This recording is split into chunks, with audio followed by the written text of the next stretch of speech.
안녕하세요, 꽁쌤입니다. 오늘 파트는 부채 파트와 자본 파트인데요. 회계 2급 공부하시는 분들이 어떻게 공부해야 하는지 가장 어려워하는 파트입니다. 범위가 굉장히 넓고 외워야 될 것도 많아 보여요. 하지만 우리는 외워야 될 게 정해져 있다, 이렇게 보시면 되겠습니다. 우선 부채 파트는요, 유동부채와 비유동부채, 여기에 해당하는 계정 과목만 외워주시면 됩니다. 부채 외워야 될 거 굉장히 많잖아요. 요것만 구분해 주시면 돼요. 유동하고 비유동 구분하는 기준 1년이 되겠습니다. 우리 유동자산, 비유동자산도 있었잖아요. 그때는 당재, 투유무기 이렇게 구분을 해서 외웠는데 부채는 그것도 없습니다. 그냥 유동하고 비유동 구분만 해주시면 되겠습니다. 유동, 1년 안에 갚아야 할 부채입니다. 말 그대로 빚, 내가 갚아야 할 빚이 얼마나 있는가. 우리 매출채권이라고 있었어요. 매출채권. 이게 뭐였냐면은 외상매출금과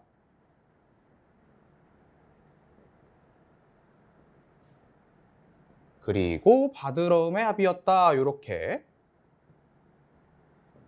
기억하시고 계실 겁니다. 외상매출금, 내가 외상으로 물건을 판매하고 돈을 나중에 받기로 한 거. 받으러움, 외상으로 물건을 팔고, 얘도 외상이라고 했습니다.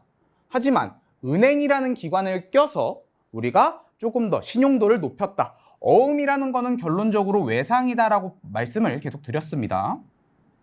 돈 나중에 받는 거예요. 얘 돈 받은 거 아닙니다. 그럼 반대로 우리가 물건을 구입할 때도 외상을 할 수가 있겠죠. 외상 매입금이라고 합니다. 외상으로 상품을 구매했을 때 외상 매입금이라고 하고요.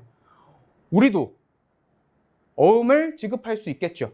받으러움, 내가 나중에 받아야 하는 어음이다. 얘는 자산이고요. 지급어음, 내가 나중에 지급해야 하는 어음이다. 얘는 부채입니다. 그래서 이렇게 두 개를 합쳐서 매입 채무라고 부릅니다. 매입 채무는 그렇게 많이 나오는 용어는 아닌데요. 그래도 합한 용어다 정도는 알고 계셔야겠지요. 그 다음에 미지급금입니다. 미지급금. 우리 매출채권, 상거래와 관련돼 있다 그랬어요. 상거래와 관련돼 있을 때 외상 또는 어음을 받았을 때 우리는 외상매출금과 받으러움을 쓴다. 하지만 상거래 이외에는요, 상거래 외에 외상이나 어음을 받았다라고 하면은 미수금을 사용했었습니다. 그런데 이 친구는 그렇게 많이 나오지 않아요. 우리가 상거래 이외의 물건을 파는 경우가 그렇게 많이 없습니다. 하지만 이 친구는요, 우리 회사 운영하다 보면은 뭐 비품 구매할 때도 있고 소모품도 구매하고 많이 구매하죠. 상거래 이외에 구매하는 게 훨씬 많단 말이에요. 그래서 미지급금이 훨씬 더 많이 등장합니다. 이 친구 잘 기억해 주시고요. 미지급 비용은 결산에 나옵니다. 결산에 주로 등장하기 때문에 이 친구는 나중에 결산 파트 하면서 다시 한번 익혀보도록 하겠습니다. 선수금, 계약금이거든요. 우리가 물건을 팔기로 하면서 매출을 하면서 매출 시에 계약금을 받은 거, 돈 미리 받은 거 말해요. 요거를 왜 부채 처리를 하는가? 나중에 상품을 실제로 팔았을 때 돈을 미리 받았기 때문에, 계약금을 미리 받았기 때문에 그만큼 돈을 못 받게 된다, 이 소리입니다. 그래서 요것도 부채로 처리를 합니다. 예수금, 요거는 급여 지급할 때 많이 나옵니다. 여러분들 이제 일을 해보셨으면 알겠지만 200만 원의 월급을 받는다라고 했을 때 세금을 떼고 나머지만 지급을 받아요. 이 세금은 국가에다 내야 될 세금을 우리 회사가 보관하고 있다가 나중에 국가한테 납부를 하는 그런 구조로 되어 있거든요. 그래서 요거 모아놨다가 나중에 납부를 해야 되기 때문에 요것도 부채로 처리를 합니다. 회사 입장에서 모아놨다 나중에 내는 거니까요. 선수수익, 이 친구도 결산계정 과목이기 때문에 부채 쪽에 있구나, 요렇게만 알아주시면 되겠습니다. 단기 차입금, 자, 차입금이라는 건 돈을 빌렸다라고 표현을 했습니다. 돈 빌렸다. 돈을 빌렸으니까 나중에 갚아야겠죠. 그렇기 때문에 이 친구도 부채고요. 앞에 단기가 붙었기 때문에 유동에 들어갑니다. 그리고 유동성 장기 부채라고 있어요. 여기 이제 두 글자가 어울리지 않죠. 유동이라는 건 1년 이내고 장기라는 건 1년 이상이라는 소리잖아요. 요거는 그냥 계정 과목만 알고 계시면 되는데, 이 장기 부채라는 거는 결론적으로 1년 이상을 사용하는 계정 과목입니다. 1년 이상이요. 1년 이후에 갚아야 되는 건데, 우리가 회계 기간이 1년이죠. 그러면은 장기 부채라고 적혀 있으면 우리가 올해 안 갚아도 되겠네? 이렇게 생각을 하는 경우가 굉장히 많다는 거죠. 그러면은 이 장기 부채, 그러니까 한 5년짜리 돈 빌린 거를 우리가 다음 연도에 갚아야 된다라고 하면은 좀 표시를 해줘야겠죠. 그래야지 잊고 넘어가지 않을 거잖아요. 그래서 1년 이내에 들어온 장기 부채는 유동성이 생겼다. 이렇게 변경시켜줘야 되는데 그냥 앞에 유동성이 붙었으니까 유동부채다. 이 정도만 생각하시면 됩니다. 이 친구는 2급에는 나오지 않습니다. 계정 과목 정도만 나와요. 분계는 나오지 않을 거예요. 그리고 비유동부채. 이게 유동부채랑 비유동부채 구분하는 내용이 굉장히 많이 나와요. 어떤 게 유동부채고 어떤 게 비유동부채인지 물어보는 문제가 많이 나오기 때문에 어떤 게 비유동부채인지 정도만 외워주시면 됩니다. 퇴직급여 충당부채. 퇴직급여라는 거는 퇴직을 할 때 지급하는 급여를 퇴직급여라고 해요. 그때 퇴직을 할 때 우리 회사 돈 없어요. 지급을 해줄 수가 없겠어요. 이러면 안 되잖아요. 그래서 이거는 국가에서 지정을 한 겁니다. 퇴직금이 직원이 퇴직을 한다고 가정을 했을 때 이만큼의 퇴직금이 나가겠다 계산을 하고 그만큼을 저장해놔라. 이렇게 생각을 해주시면 되겠습니다. 그리고 사채. 여러분들이 지금 머릿속에 떠오른 그 사채 아니에요. 요거 회사채라고 하거든요. 요거는 그냥 쉽게 생각하면은 그냥 일반인이 회사한테 돈 빌려줬다. 그리고 거기서 이자를 받는다. 이렇게만 생각해 주시면 될 것 같아요. 이 친구도 계산하는 문제 절대 안 나옵니다. 2급에서 낼 만한 수준이 아니에요. 사채가 비유동부채다. 요거 정도만 알아주시면 되겠습니다. 마지막으로 임대보증금 있습니다. 임대보증금인데 여기서 중요한 게 임차하고 임대예요. 요거 그냥 간단하게 설명만 하고 넘어갈 건데, 자, 임차료, 임대료 이렇게 있습니다. 이게 비슷한 게 하나가 있어요. 차입금하고요. 대여금이 있습니다. 이렇게 있어요. 요거 비교를 조금 해볼까요? 차입금, 돈을 빌린 거죠. 빌린 것. 대여금은 빌려 준 것. 돈 빌려준 거. 이렇게 우리 생각하고 있었죠. 그럼 임차료는 뭘까요? 임차료. 임차료. 우리가 건물 등을 빌리고 돈을 지불한 거예요.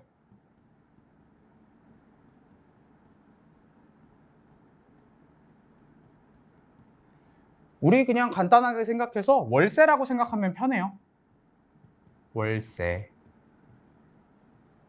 내가 뭔가를 빌리고 돈을 냈으니까 비용이 되겠죠. 반대로 임대료는 내가 빌려주고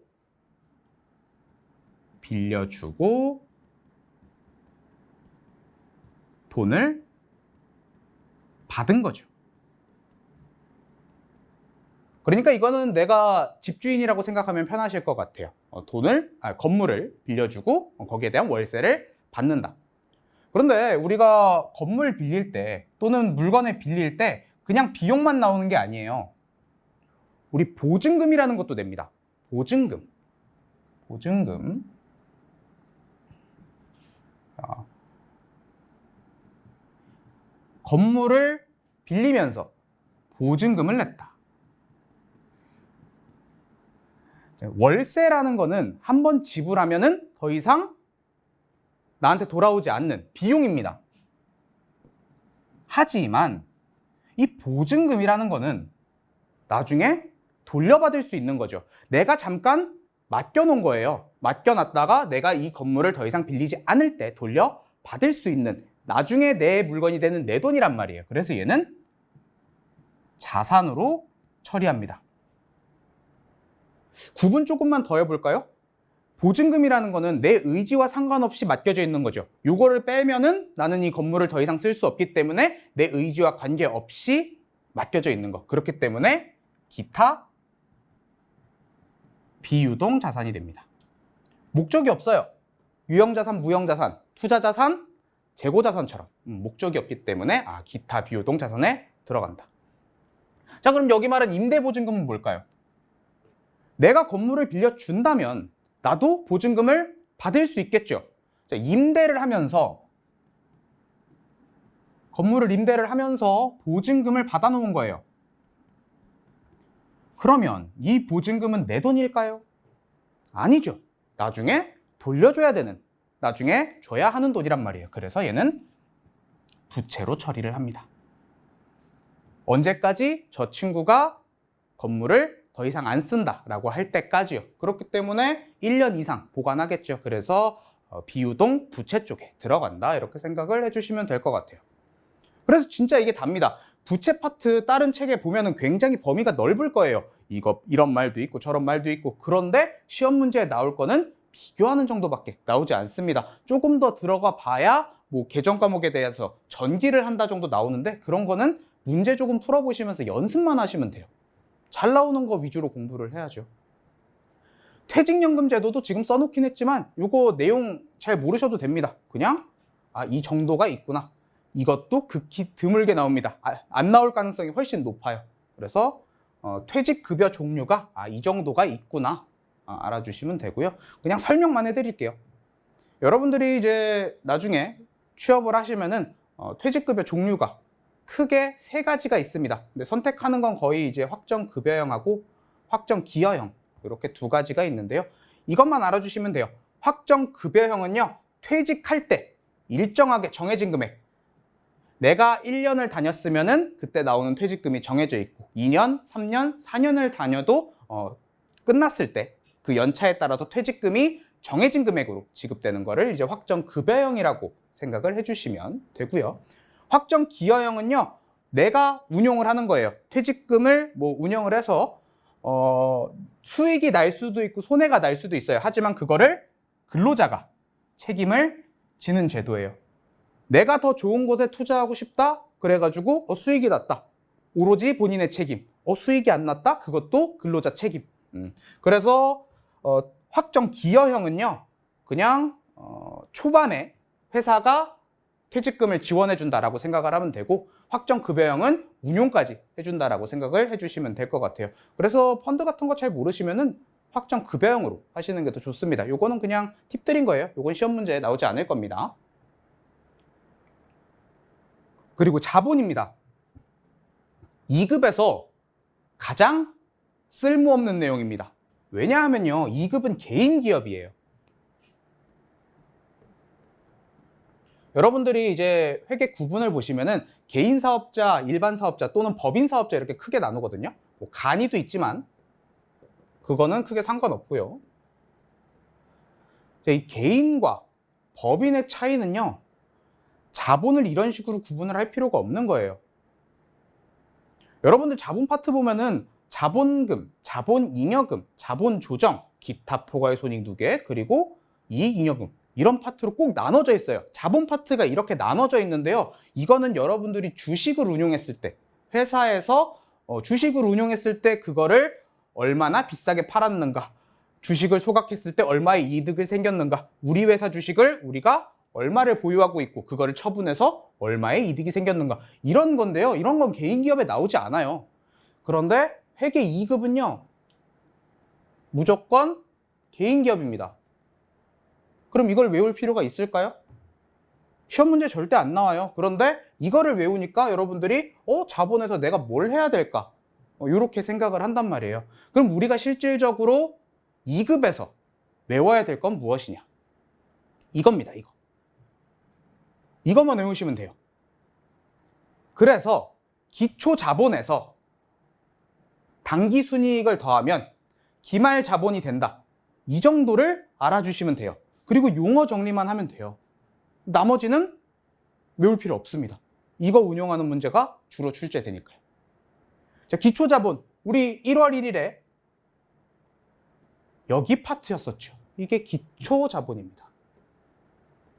기초자본이라는 거는 1월 1일을 나타낸다 라고 했었고요.